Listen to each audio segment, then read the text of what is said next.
This is Rattling the Cage with Tony Reid. Brought to you by Gripito. Grip like a hawk. Gripito.com. It's time. Welcome to Rattling the Cage with Tony Reid. We're back. We're home. You might remember us from our time on ESPN Radio.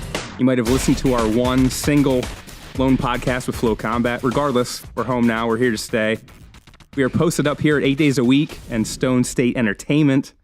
It's a top-of-the-line establishment here, a labor of love, a passion project for some of the coolest, nicest, most talented people I've been around. Chad Evans, Paul Smith, and company. Thank you guys so much for having us. Truly a state-of-the-art, top-of-the-line, cream-of-the-crop studio we're in here. So happy to be here. It's great to be a small part of this great movement here, so we appreciate it. It wouldn't be Rattling the Cage without John Vivakis, unfortunately. Johnny V at the other end of the long table. What's going on, man? Tony, you know if I wasn't here, it would just be you talking to yourself. And no one would care. Like any other day of the week, right? No biggie. Yeah. No biggie. You know what? I'm the only reason anyone shows up anyway. Yeah, so beyond the level of professionalism or lack thereof that John brings, we are excited to announce our first sponsor, Gripito. Check out Gripito.com. Mma Draft is a judoka, a great guy with a passion for combat sports. Has created a great strength and conditioning device that many coaches in the industry use inside and outside of MMA. Many fighters, football players, baseball players, mountain climbers. He's been in a bunch of magazines in the mountain climbing industry. Anyone looking to increase grip strength, they found this product to be quite the product. So we're going to hopefully have a long-lasting partnership with Gripito. So check out Gripito.com. Really cool device. You'll be seeing many commercials, clips, and fun stuff in the future. So great to have those guys on board. A little bit about us, John Vivakis. You know about us, right? You know what we're about, right? We're going to pick up where we left off, man. We're launching the new old show, the old new show with a bang, because that's how we do. Ultimate goal, bring great interviews with the biggest and best in the world of combat sports. We're going to be a little bit more than that. You're going to hear from former and professional athletes in Major League Baseball, the NFL, NBA, actors, agents, people in the know, hot dog eating champions, arm wrestling champions, legends, everyone, you name it. We're gonna try and bring that to you. We're not going to take too long to make that happen. Today we have two great guests. Former UFC Flyweight Champ of the world, one of the best pound-for-pound fighters in history, Demetrious Johnson, checks in to talk about his new home, ONE FC, one championship. His historic trade to the UFC, from the UFC, to ONE. Just great things, fun things coming from DJ here in the near future. Still the GOAT. Lost a razor-thin decision. Still the GOAT, John. What do you think? Now, unfortunately for him, he wasn't a sexy fighter. Unfortunately for him. So, he wasn't that guy that people were paying money to see. And it's really unfortunate because one of the greatest fighters of all time is one of those guys is kind of underappreciated. Absolutely. And we've talked about that since before our ESPN radio days about, DJ's been on a bunch for us, always comes through. When I that's what I said to my wife earlier tonight, shoot him a text, I'll have an interview lined up within minutes. He just always gets back to us, always a great guy, class act. It'll be fun to see him be in a part of the world where his style may be more appreciated. And if you think about it, the amazing thing about it is the division's pretty much gone. They're wiping out the flyweight division without him, which is an amazing dichotomy because you think about it. You don't market the guy. You kind of cast him off, without much fanfare. But you see the ripple effect. Yeah. An entire division gone. They literally are shutting down the division. It's insanity. I know. It's insanity. But yeah, like you said, he just wasn't appreciated, whether that be due to the fact that he's, a lighter weight class fighter. That's kind of been the thing, if you're the heavyweight champ, you're the baddest man on the planet. Light heavyweight, even middleweight, welterweight. But below that, aside from Conor and a few names, it is tough to get traction as a superstar, no matter how well you do. DJ had 11 title defenses, every stoppage under the planet, highlight reel arm bars, creating his own moves, knockouts, 5-round fights, battles. I mean, he won in every fashion imaginable and just no traction on that superstar status level. And on top of that, one of the most popular video game playing playing fighters of all time. You see him on Twitch and all those different systems. Honestly, he's told me in the past that he enjoys that. Like if he could just do that for a living, he would be perfectly happy. That's the issue here. You have one of the greatest fighters in the world who's promoting, Call of Duty 9, and instead of maybe Connor throwing dollies through bus windows, unfortunately what sells now in today's MMA is not a family man, is not the guy that doesn't talk trash, is not the guy who shows up, is the best fighter on the planet, and then goes home and plays Red Dead Redemption. Yeah.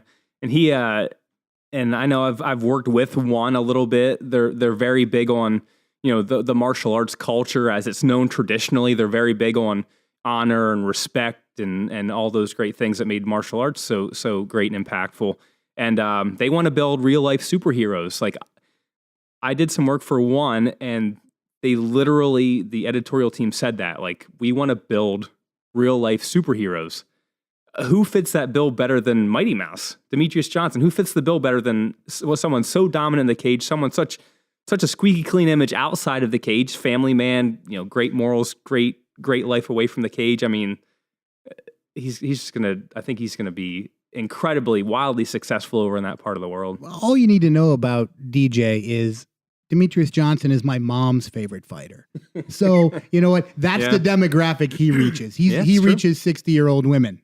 So, and unfortunately, that doesn't pay the bills sometimes. No. So, as much as 60-year-old women love fighting and are into the face punching, they're not buying a lot of front row tickets. You just turned away like 7 listeners. Well, we were hitting that 60 age female demographic, and you just ruined it for us. Yeah, but that's half our demographic. That's both our mothers. Exactly, mothers. Gone. That's it. Done. So there's two of our 6 listeners anyway.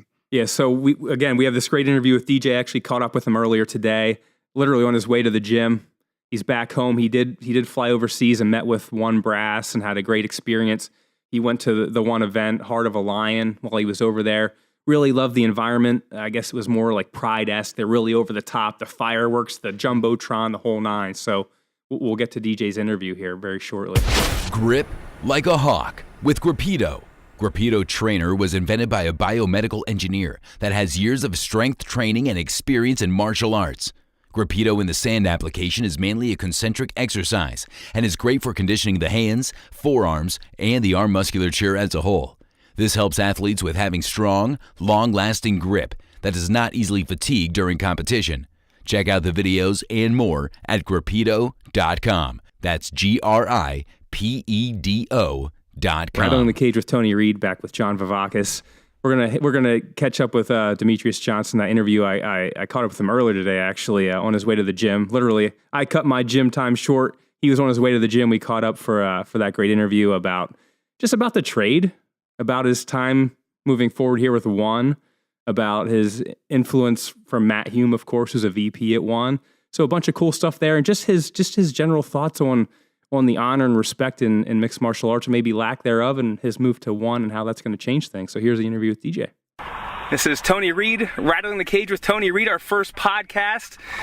Who better to start the show off than the former UFC Flyweight King, pound-for-pound GOAT, now the hottest name in one championship and in MMA, Mr. Demetrious Johnson. How's it going, man? It's going good, man. Thanks for having me. Hey, truly appreciate it. I know we've talked a bunch over the years for the magazine, for the radio show back in the day, and I appreciate you being a part of the first podcast, man. No promise, man. Congratulations on everything in your first podcast. Thank you. So you left the UFC after the razor-thin, controversial split decision loss to Cejudo. You've said you left on good terms. No interest in the trilogy there. Things were okay when you left. Now you've had at least a little time away from that crazy whirlwind. What are your takeaways on the departure? Is there anything you can share with how did you have like an exit interview with Dana or anything like that? How did it go when you left the UFC? No, yeah, we left on good terms. terms, as far as I'm concerned, I did it great. A lot of amazing things for the promotion, and they've done their best they could to promote me. And, after my departure, it seems like they're already going along with TJ versus Jimmy Cejudo. So that's going to be a fantastic fight for the fans and for both divisions. And, everything went smooth. Yeah, you mentioned in some other interviews you kind of wanted to leave the chaos behind. I think we all know what you meant there. It just wasn't you. The direction of the company's kind of gone in more of an entertainment direction. They're kind of focusing more on that. The trash talk, the hype, like you've said, and like I know, that's just really wasn't you.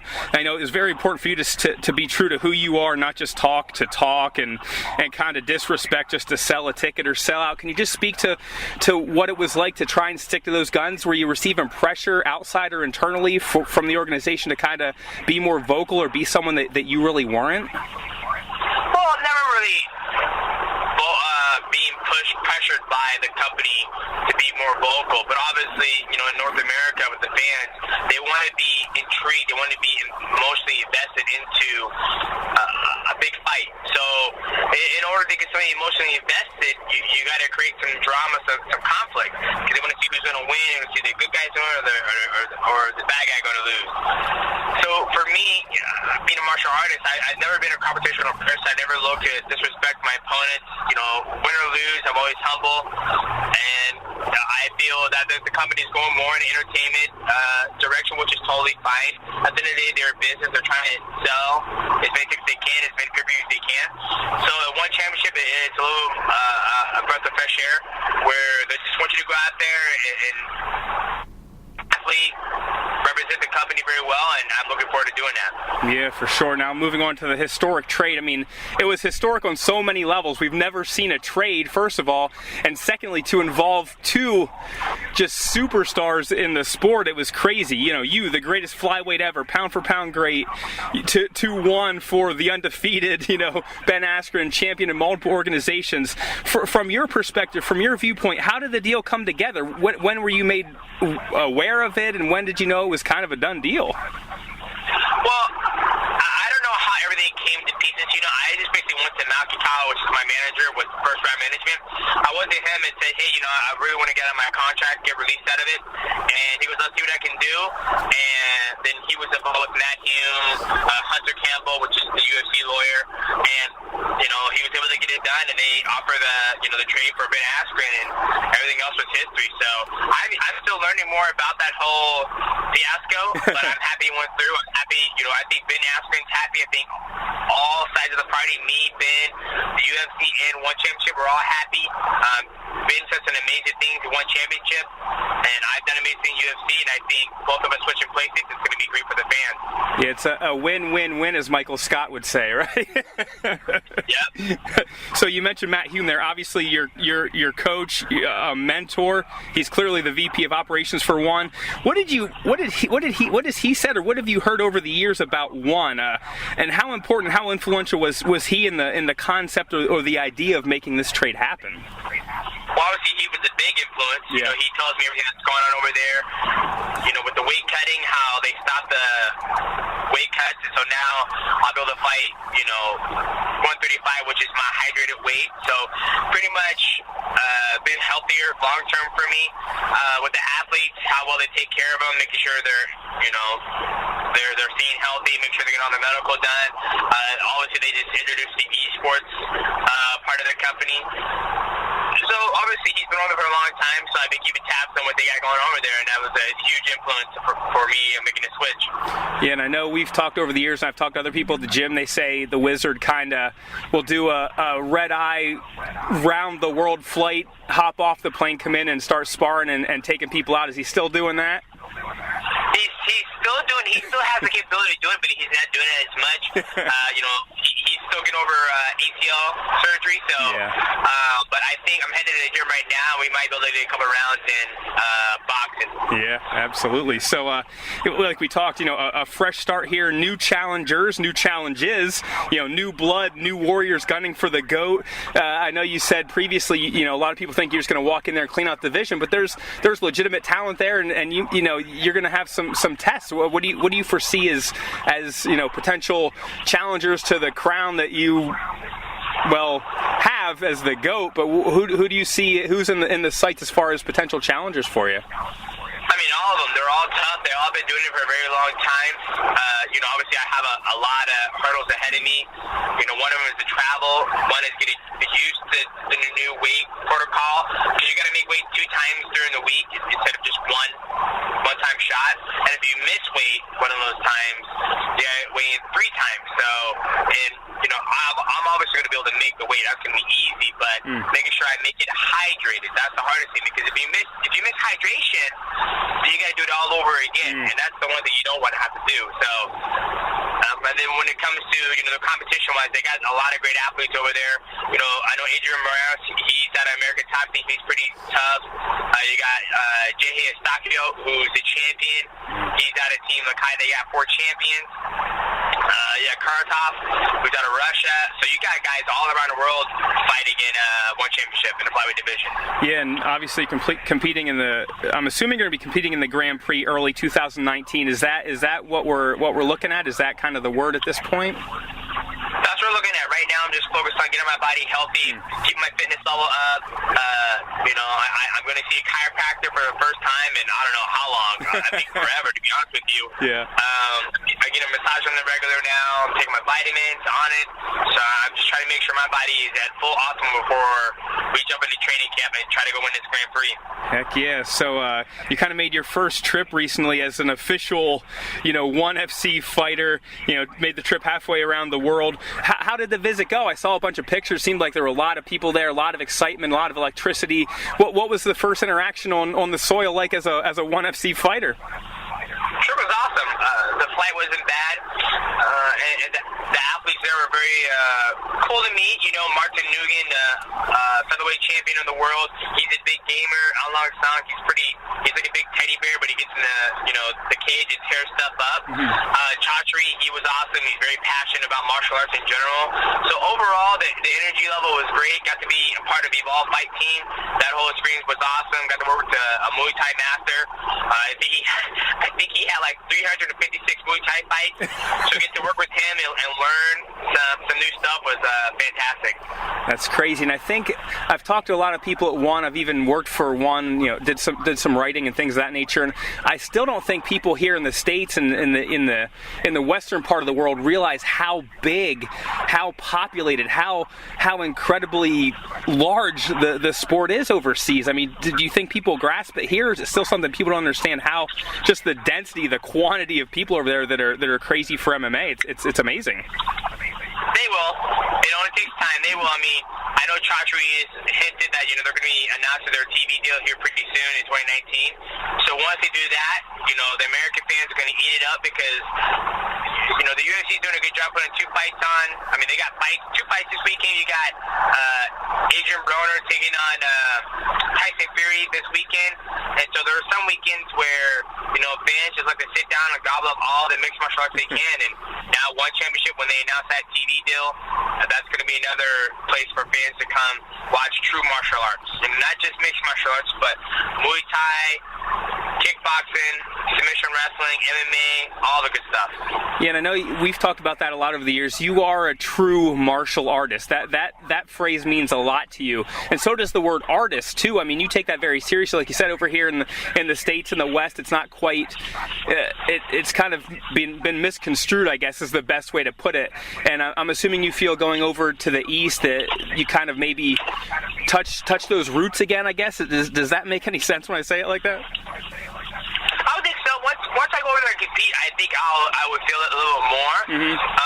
But going over there and being a fan and watching my first ONE event was pretty sweet. I could tell the fans were truly educated. They love to get behind their heroes. That's one of the things Chatri said, that he wants to make real life heroes. And watching Kevin Bellingham fight my teammate Bibiano, they were loving them some Kevin. And it was awesome.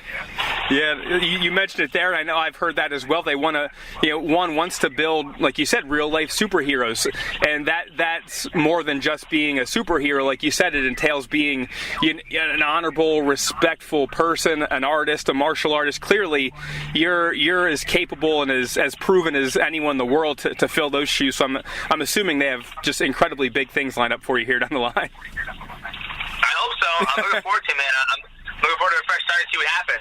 Yeah. So you mentioned you kind of sat cage side. It was at Heart of the Lion, that card, right? And I know you had said that the electricity in the air was crazy. It almost had that Pride-esque feel of the big time, big screen, fireworks, the over the top announcing.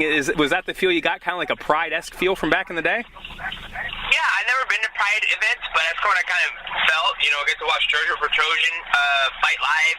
Viviano Fernandez, been a teammate of him and a fan of him forever. Get to watch him fight and see the fighters come out before the actual event started, and to put them on display, to give them the moment, the spotlight, and the fireworks. It was, a 5 out of 5. Very cool. So I have to ask before we let you go, the family, your beautiful wife, beautiful children. What's Destiny's thoughts? What's the family's thought on the move and all the future may hold here with One? Well, the wife loves it. When I was over at the press conference for Heart of the Lion, and it was the first time she ever heard Chatri speak at any press conference. And the first thing she wrote to me, she goes, "Oh my God, I have never heard somebody speak so passionate about martial arts in his position." Because he's the CEO of One Championship, and she goes, "I've never heard someone speak that." And it's such a breath of fresh air, and I can't wait to see what's to come of this new adventure. Absolutely, man. I can tell you, as a member of the media, as a fan of the sport, and as someone who considers you one of my favorite people in the industry, I am pumped to see what the future holds. Hey, man, always appreciate the time. Thank you for being a part of the first podcast. And like you said before I hit record, we're going to get you on the cover of Fighters Only as the champ, man. Let's make it happen. All right, brother. Thanks for the time. Thank you. We'll talk soon. Bye-bye. So like I said, caught up with DJ on the way to the gym. We were sharing some gym stories there off the record. And the funny thing is, and he's solely focused on that title too. We talked a lot about, of course, the honor and respect and just the details of the transaction that was. But ultimately, he's a competitor. He wants to be the champ there. Grand Prix coming up, beginning of 2019. Clearly, he's going to be in that Grand Prix. And like we had joked in the interview, he wants a cover story with Fighters Only. I would gladly make that happen if he wraps that one gold around his waist. So that being said, John, clearly the odds-on favorite in any tournament in One. He's given the future opponents respect, not overlooking anyone, talking certain guys up. But ultimately, your thoughts on competition for DJ in One? Well, before we get to that, I just have to mention, for you to ever compare your gym time he does this all the time to me to DJ's is just plain wrong, Tony. I mean, I simply said we were both on our way to or fro the gym. That's all. That's it. No comparisons about our work there. He was too. You were more fro. No comparisons about our work there. Just the fact that we were. I just want everyone. I don't want anyone to think here that you are comparing your workouts are legendary. Yeah. Well, okay. But anyway, I digress. Listeners, you'll see John does that very often. So no, obviously the interesting thing about going to One and going to the the market in Asia is he's going to get a lot more experienced flyweights. A lot of guys because that weight class has been around, in Japan and in Asia for a lot longer than it has in the UFC. There's a lot of guys that have been doing it, at that weight class a lot longer. DJ was fighting a lot of guys who were cutting down to 25. Yeah. He's going to fight a lot of natural 25 pounders, which, is going to make things interesting. Obviously, he is the odds-on favorite in any fight he shows up, that he's breathing and has all his limbs. He's going to be the odds-on favorite. But I think everybody thinks, he's going to mow through the competition. And I think they're shortchanging a lot of the experience and a lot of the guys that, again, he's not going to be fighting these guys that are a little bit depleted and a little bit, not fighting at their natural weight.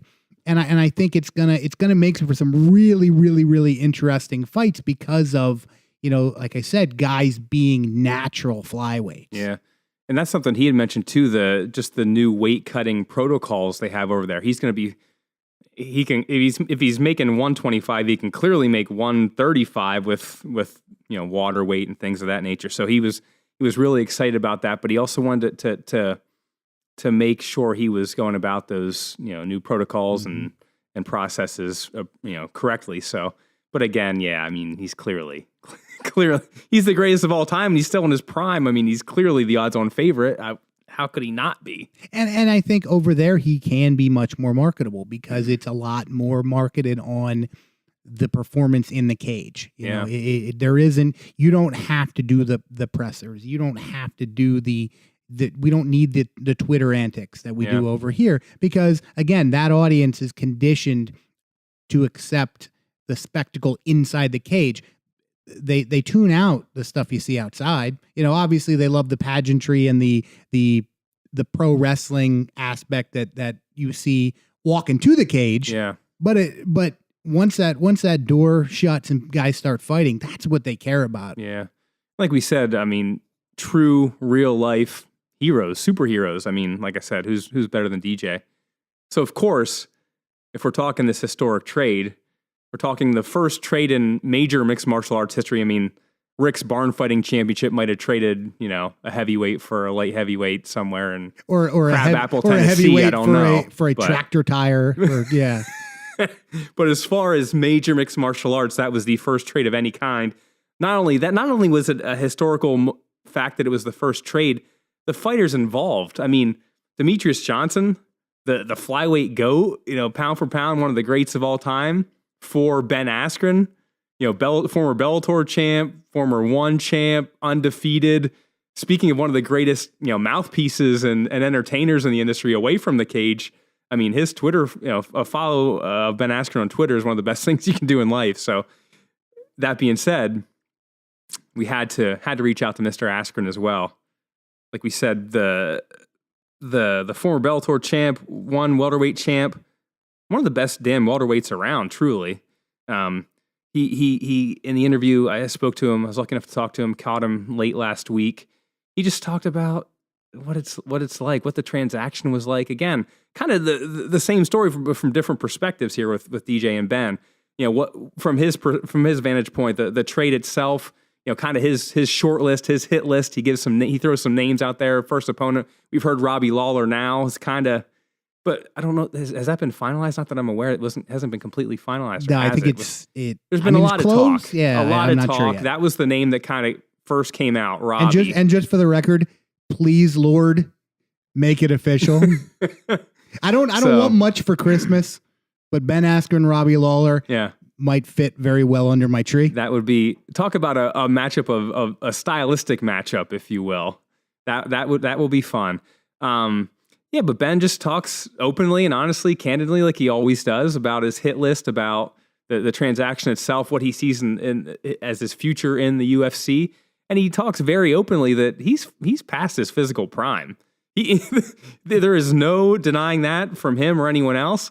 But he talks about the mental game that he can bring, just being that cagey veteran, having that experience. So it was a really cool conversation with him that went a little differently than I maybe thought it would have went, but a great conversation with Ben here. We'll catch up with Ben right now. This is Tony Reid, joined by now UFC welterweight, one of the best welterweights on the planet, regardless of organization, Mr. Ben Askren. How's it going, man? Oh, I'm doing well. Like I told you, I've been really busy the last 10 days or so. It's been pretty wild. But everything seems to be good. Yeah, so the obvious place to start, UFC welterweight. Are you getting used to the sound of that quite yet? I mean, I always said, the letters behind my name don't really define me. And so, I'm a safe person I've always been. And now I just get the opportunity to prove I'm as good a fighter exciting as I've said I was. I know fans, fighters, media members alike have been dreaming of this day for a long, long time. There have been many, maybe not bumps in the road, but many detours in getting a deal done to get you under the UFC banner. Were there times throughout the career that you thought there was just no way this was ever going to happen? I know we've talked in the past, and it kind of seemed that way. Where was the turning point where it actually became, a reality for you? Well, I would say there's that many. Not that it wasn't a long road, because it was a long road, but not that there was that many twists and turns.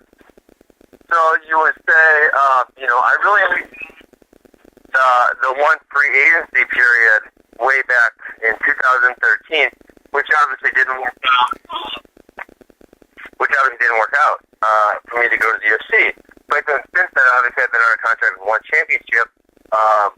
I retired with fights still left on my contract. That was last November 24th. And, since then, obviously, there has been a lot of clamoring for me, whether it was because of the Joe Rogan show or, a big part of me thinks it's because I'm 8-0 and I say I'm really good. And, well, no one really can disprove that. So they, people want to see it. And, it led to, obviously, this trade happening with who would ever foresee a trade in mixed martial arts? I shouldn't foresee that. I think anyone said they foresaw that happening. I think they're lying. So it was kind of a long process, a long road, but there are not too many twists and turns. Just grinding it out over the years. And when I retired, I meant it. I said there's a contingency that I get to fight people that are better than me, and I get to prove I'm the best. And that was the one contingency, and now it's. I'm going to have the ability to do that. Yeah, and I know we talked right about the retirement time, and you were the gym's flourishing. You have a young, beautiful family. I know things were kind of going in that direction. I mean, I guess you never fully closed the door, but did you wonder how we got to this point when it was so close to not being a reality because you had so much other stuff going on beyond fight sports? Yeah, well, when I retired, I thought it was like 50-50 whether I'd ever get to go prove it or not. And it was like I've never taken any injuries. I lived a very healthy life, no drugs, no alcohol. And so I thought, hey, when I retire, I was 33 at the time. I'll probably have. Oh, I'm sorry, I was 34. I lied. Wait, no, I was 33. I forget how old I am. So I was 33. I figured, hey, I got a few years left. George St. Pierre stayed on the bench for 4.5 years and came back and looked great. Yeah. I figure, because of the healthy life I've lived and essentially injury-free, I'm going to have a few years here where, if it takes the NBA done, I'll be fine. So I did have a little cushion there.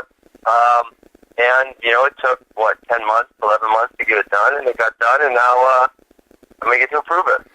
Yeah, and you mentioned there briefly the historic trade. Like you said, no one saw this coming. I remember seeing the news on the bottom line on ESPN or somewhere. I was like, what on earth? So a historic trade between ONE FC, UFC, Demetrious Johnson, clearly one of the best pound for pound in the history of the sport. You, one of the best welterweights in the history of the sport. It wasn't just a trade. It was truly a blockbuster. How, simply put, how did it all come together? Yeah, I can't really say I had too much of a part in it besides the fact that, one just knew that I wanted to fight the guys that were ranked higher than me, and I kept kind of pushing them on the topic, whether it was, hey guys, go sign someone or whatever it was. And so one day they, I know they even had reached out to Bellator about a possible co-promote against Mark McDonald, and Bellator shot that down, or Scott Coker specifically.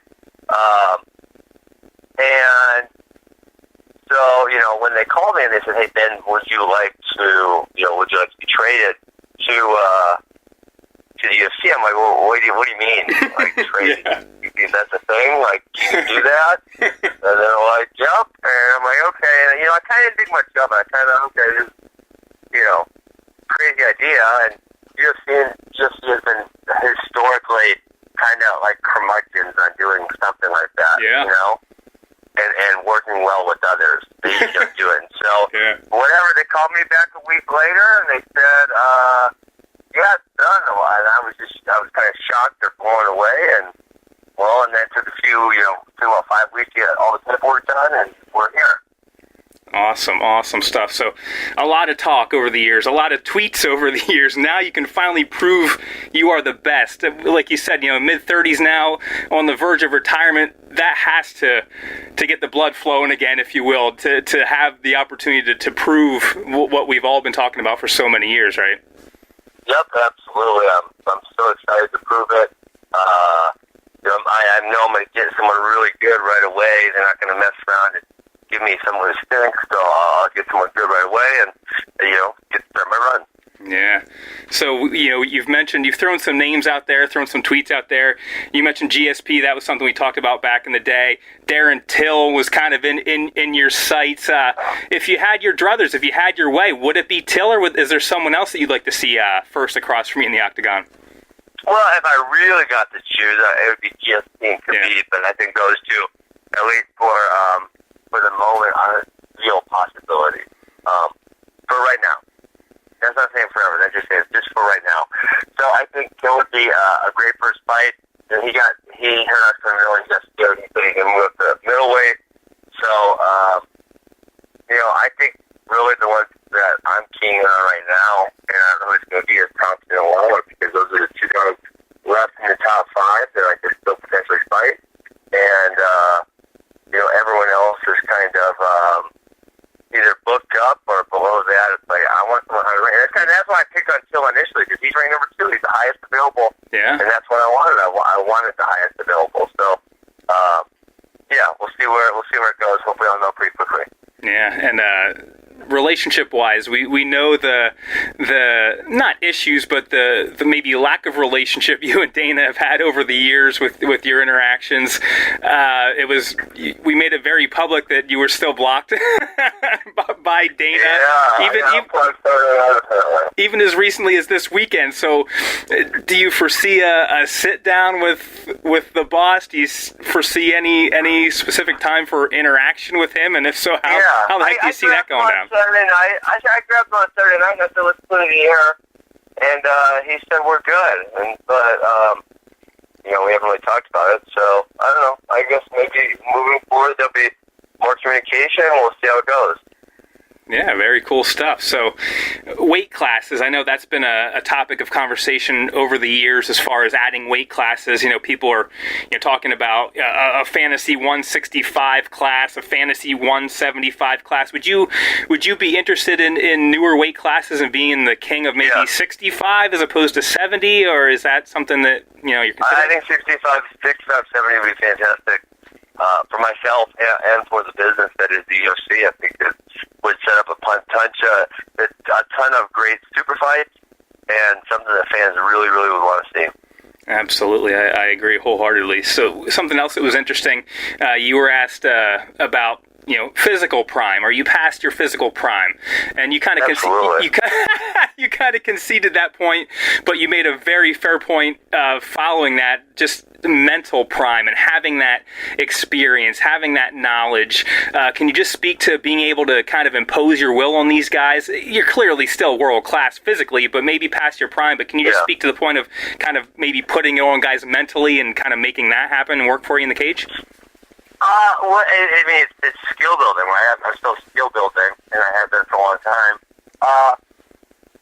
As far as past my physical prime, the one thing that I really noticed, and the Henry Tudor actually talked about this on Joe Rogan podcast recently about how, and he didn't reference was getting older, but he just said working smarter. Yes, he said working smarter, not harder. Mm-hmm. But as I've gotten older, I've kind of geared back my training. I can't do the things I could when I was 19, 20, 21. I was insane, man. I freaking trained all the time, every day, brought the heat, didn't really feel sore, pop up the next day, went again, all year round.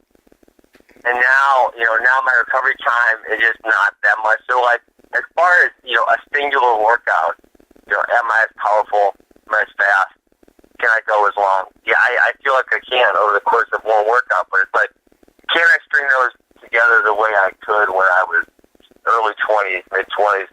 No, not even close. So, for me, it's just about being intelligent about what I'm doing to myself and where my hard work needs to be and, not doing stupid, wasteful things. Are you the Toby Keith of MMA? You're not as good as you once was, but you're as good once as you ever was. Yeah, I didn't know that's what that. I didn't know. I've just never lived in that country, so I didn't know that first step. But that sounds about right. Honestly, neither do I. My wife, I'm kind of forced to listen as my wife plays it. So yeah. Got it. Hey man, I know you said you had 10 minutes. We kind of went 1 minute over that, so we kind of got you in and out as quick as possible. Just want to say, Perfect. Super excited to see what's in store for you here. You know, we've had a lot of conversations over the years, spent some time together. Truly appreciate the time, man. Truly appreciate you being a part of the first podcast, and we'd love to have you back anytime, man. All right, thanks, Tony. Appreciate it. All right, talk soon. Thanks a lot, man. Yeah, bye. Bye-bye. The interview with Ben Askren brought to you by Grappito. Check out grappito.com for your strength and conditioning needs. John Vivakis, make sure you get the Grappito. I'm Grappitoing right now, just for the record. Fair enough. So, again, Ben, just like I said, as candid and honest as he ever has been. And like he said, he's not in his physical prime. And that could be a major part of the story here. Did we get Ben Askren a little too late? Physically, and did we get him a little too late? Would we like to have seen him in the UFC 4 or 5 years ago when he was meeting with Lorenzo and Dana and it didn't go well? I remember talking to him in Vegas and we were sitting in front of some random fountain in a casino and we talked and it's like, yeah, they just weren't feeling it. Like both sides it wasn't meshing, wasn't vibing. So did we get him too late?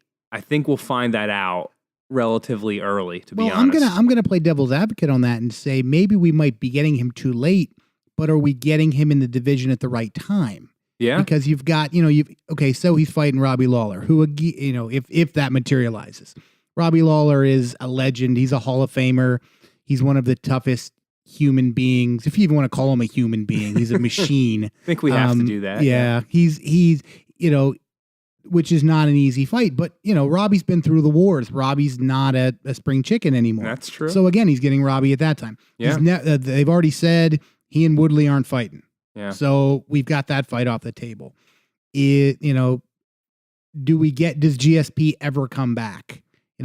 I'm fully confident that Conor doesn't take that fight. Yeah. So, again, who are we getting? Colby Covington? Yeah. Which, is going to be fun on Twitter, but I think Ben handles it. Yeah, I think Ben handles a lot of guys. Yeah. I didn't mean any disrespect in that comment, but it could be a storyline that we see crop up that did we get him too late? Yeah. I think he's one of the greatest welterweights of all time, truly. And like he said in the interview, well, he has a chance to back up those words. So it's going to be incredibly entertaining regardless of how it plays out. And the funny part is if and when we get the fight that people want to see, which is, he and Khabib, if they both get there undefeated. Yeah. I mean, it's a huge storyline there. You're not going to, that fight's not going to be marketed, Ben can talk, but it's not the same spectacle as Conor talking. It's more of Ben just saying, yo, I'm the best fighter in the world and I'm going to prove it. Yeah. And Khabib just, in whatever angry Russian dialect he's using that day, he's just going to tell you that he's going to rip your arm off and beat you over the head with it. Yeah. So that's really what we're having. But why is that not the fight to make? Yeah. I mean, you have the undefeated Russian, you have the American Olympian. Yeah. Who's also, come on. I mean, and we Rocky just saw 4, Creed. We just saw come Creed on. 2. Creed 2, man. And they got to fight in Russia. Yeah. Can you imagine Ben Askren that would be draped in the American flag, riding in on a Siberian polar bear? Yeah. It would be amazing. It would be fun, no doubt about it. So with all that being said, of course that got our wheels turning, right? So we're thinking, what would be some fun MMA trades? How would I draft if I was starting my own mixed martial arts organization? How would I approach the hurdle of drafting a group of fighters, basically, to start my organization? And here's what I came up with, John, about 5 minutes ago. It would be a little pyramid, okay? Bear with me here. Visualize this. We don't have video yet, but visualize a pyramid, right? So we have a 5-tier pyramid, right? Kind of like the food pyramid, right? So we start at the bottom, tier 5, the bottom tier. So if I'm developing my own mixed martial arts organization, the bottom tier, the biggest one, rookies, prospects, You need to have that foundation of grassroots, homegrown talent. The Aaron Picos, right? Aaron Pico, right? Darian Caldwell's, AJ McKee. So, some great young fighters that you kind of just... Fans can hitch their wagon to those guys, right? Kind of like the early seasons of Tough. Think of those early seasons of Tough. The Forrest Griffins of the world, the Stefan Bonners, the Chris Liebens. You got to watch those guys from ground level. A lot of them grew up. I say that didn't mean grow up, but we watched them grow before our eyes. They're champions. I mean, that really meant something to start the foundation, the base of this pyramid with that. I think is super important. Bellator does it well. I 3 of the 4 guys I mentioned are Bellator. Well, either a champ or seem to be future champs. So that's tier 5. Tier 4, the semi-stars, the gatekeepers, right? You need the semi-stars, you need the gatekeepers. Not to throw any shade or disrespect, but we all know some of the gatekeepers that are still throwing down today. Guys and gals that either never quite lived up to the hype, or they lived up to the hype and they're on their way back down the mountain. We know some of those people in the sport, right? It happens, but we need them. We need to test the young bucks against, the young bucks need to make their names off of names, right? Again, not to throw shade, but guys like Arlovsky, Hunt, you know who I'm talking about. There's guys out there that are huge names, former champs, former title contenders that are now kind of working the gate, So we need those guys though for a lot of reasons. So that's tier 4. Tier 3, stars, like legitimate stars, like top 20, top 15, top 10 guys and gals, right? They got the skills to pay the bills inside and outside of the cage. Maybe even some lower-end champions. Like lower-end champions, high-end contenders are kind of in this star range. Like the Fergusons, the Gastelums, the Holloways, the Stipe Miocics. Say that 5 times fast. Stipe Miocics. Right? Miocics. What is the plural of Miocic? I think I just created it. Miocci? It's possible. It's possible. But, guys like that, the Henry Cejudos, now Brian Ortega and Colby Covington are kind of in that range and maybe moving up. And the tiers I have here, it's malleable. I mean, guys can go from one to the next, up and down, but bear with me with the conversation here. So that's tier 4, semi-stars, tier 3, stars, tier 2, superstars. So you're getting up to the top of the pyramid here, right? Superstars, tier 2. Champions, former champs, or maybe just like real incredible needle mover kind of guys, right? Fan favorites, fighters you see on the magazine covers and Metro PCS commercials.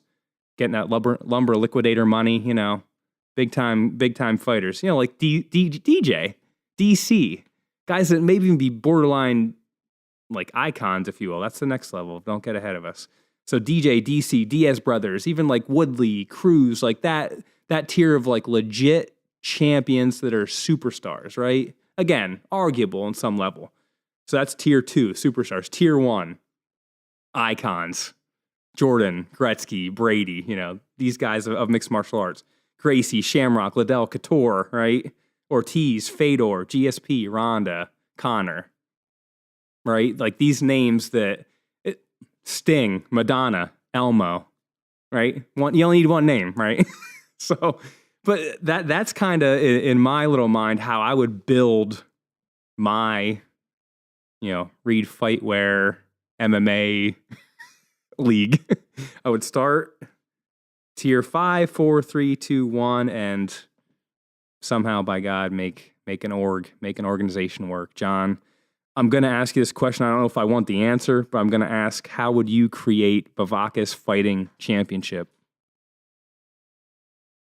Probably the exact opposite way that you would do it. Does not surprise me. And then you know this. Okay.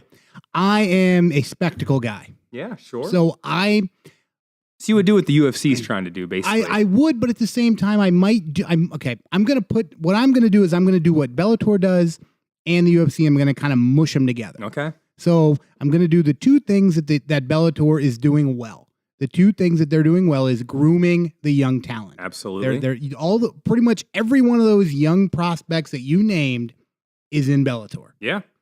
I mean, the crop of young talent is amazing. So I would take that young talent. But then what else does Bellator do pretty well? They sign guys that maybe or maybe not be past their prime, but they're household names. And they match them up. They match up old guys. Yeah.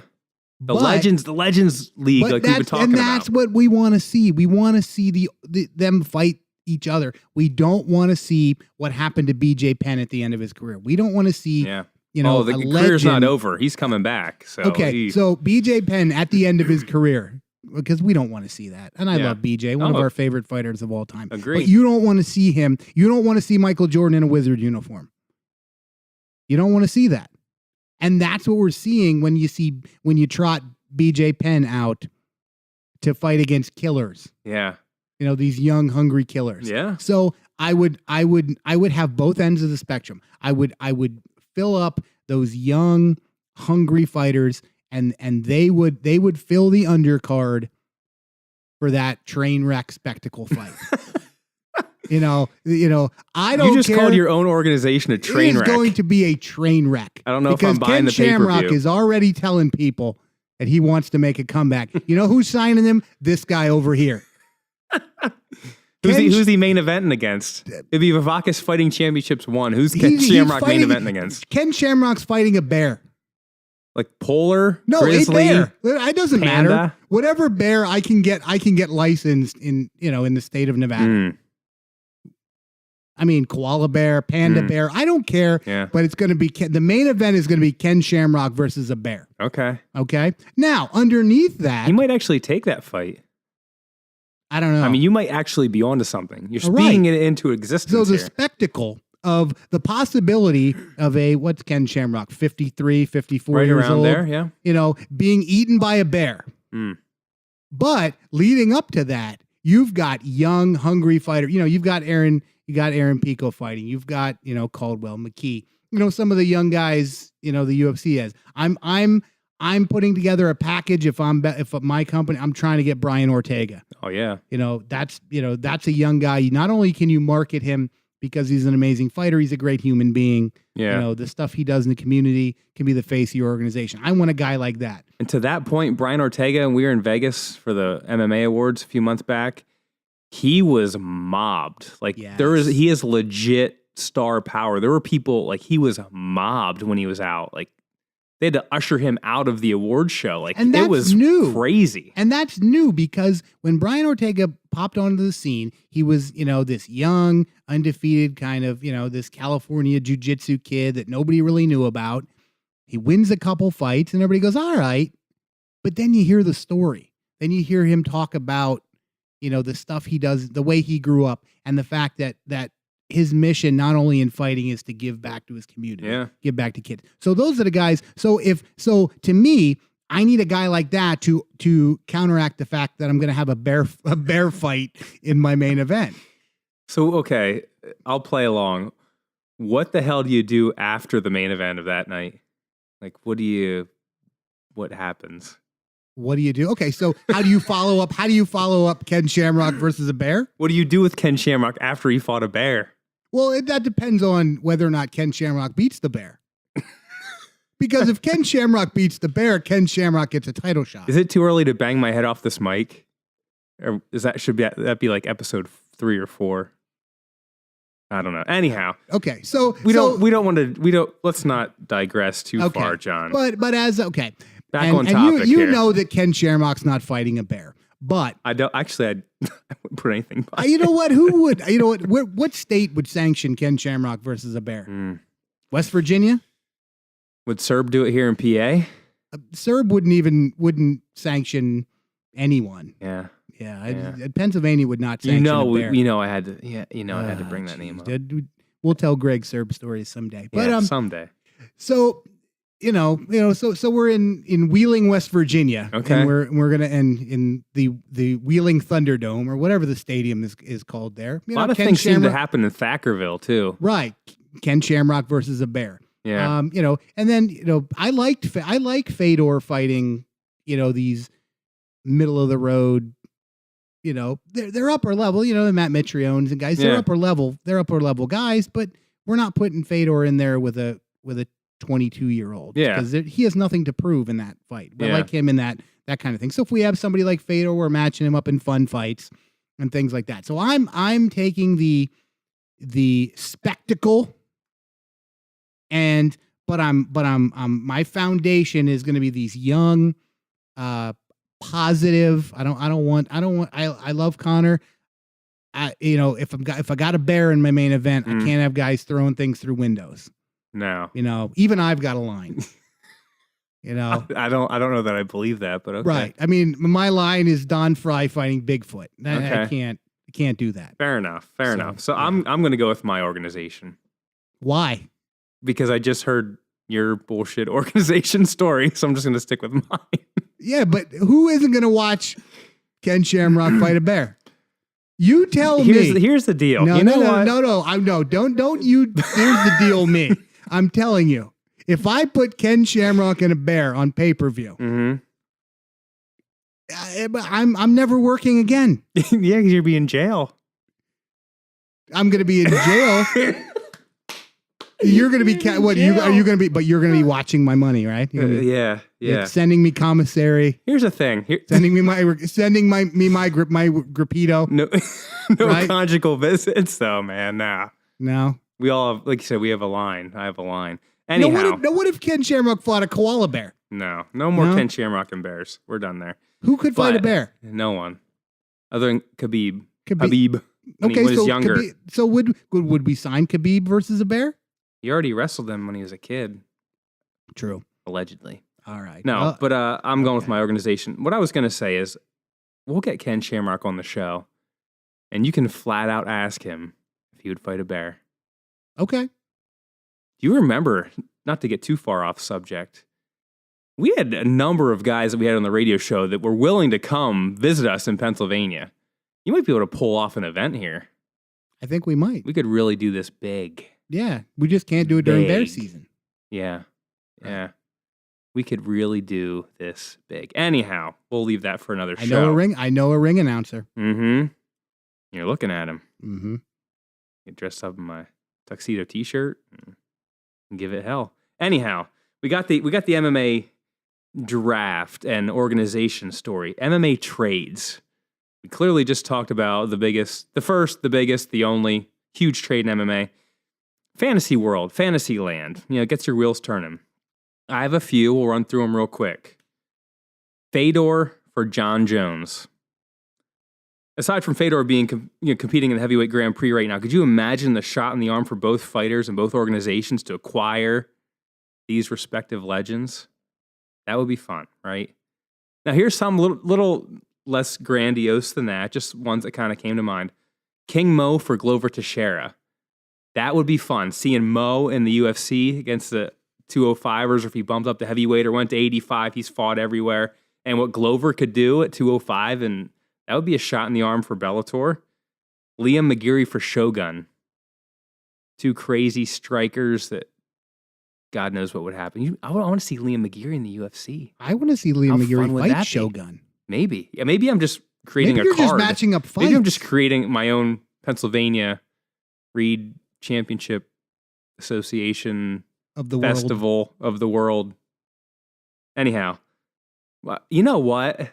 When I was thinking of these, I was thinking weight class for weight class. We could just make it a card. Michael Page for Colby Covington. How fun would that be? Michael Page in the UFC, Covington to Bellator? That would be fun. Fun. Melvin Manhoef for Uriah Hall. Crazy striker for crazy striker. Melvin Manhoef would fight a bear. You imagine him in the UFC? Fight a bear. He might. Michael Chandler for Justin Gaethje. Okay. Get Gaethje in Bellator. Wreck shop. Finally see Chandler in the UFC. See what he could do against super top tier guy. That would be fun. Anyhow, that's it. That's my list. You got any off the top? Top of the dome? Well, to me, I look at it a little differently. I think what could some Bellator package with some of these young guys And fill what a could they, need for what the could other they package? You know, organization. kind of like you do. You know, you send a couple prospects for that starting pitcher to Yeah. make that World Series Yeah. run. So let's just say John Jones gets back to being John Jones, but he's older. There's still a risk. Do you package a couple of those young guys? Do you package do you package Pico and Caldwell and Yeah. and you get John Jones, maybe something along those lines, Maybe a 2-for-1 special. kind Who of that knows? risk, do you mortgage the farm with those young guys and you get Connor's contract? Yeah. Because Oh. again, there's a heck of a risk there. Yeah. but there's also a heck of a payday and a windfall. Yeah. It'd be a heck of a windfall right now. You're mortgaging your future, and you're mortgaging the fact that he may only fight for you one time. Yeah. But do you take that payday and then replenish that stockpile? Yeah. So, if I'm the UFC, I might try to try to get the contract for Ed Ruth after the Olympics. I might try to get some of these guys, some of these young guys, because again, DC's already talked about being done. Yeah. A fight or two more, he's done. Does John Jones ever come back? Does Connor ever come back? Does GSP ever come back? Is Askren only a 2 or 3 fight guy? Yeah. So maybe you mortgage, get rid of some of these top tier guys, and then you bring the young guys along. So either company could kind of look at things that way. Well, here's the thing about DC too. He said he told me personally he wanted to fight Brock. We know that's probably not going to transpire. He said he will take a fight up to his 40th birthday, and that's it. That's like a few months away. So maybe Derek Lewis was it. I don't know. I'm only speculating there, but I know what he told me flat out was he would not fight past his 40th birthday. So we'll see how that goes. But yeah, like you said, there's a lot of ways to play it. So enjoyable stuff. Grip like a hawk with Grapito. Grapito Trainer was invented by a biomedical engineer that has years of strength training and experience in martial arts. Grapito in the sand application is mainly a concentric exercise and is great for conditioning the hands, forearms, and the arm musculature as a whole. This helps athletes with having strong, long-lasting grip that does not easily fatigue during competition. Check out the videos and more at grapito.com. That's GRIPEDO.com. Tony Reid, Rattling the Cage. Just want to thank two of the premier guests we could possibly have today, Demetrious Johnson and Ben Askren. I kind of want to semi-thank John Vivakis for being here. This is hopefully the first of many, many shows. I want to thank Grapito, of course, for being a sponsor as well. Hopefully it's the first of many shows with them as well. Definitely, before you go to work, before you do anything else, give us a 5-star rating on iTunes. We'd be greatly appreciating such a gesture. Until next time, America, this has been Rattling the Cage with Tony Reid.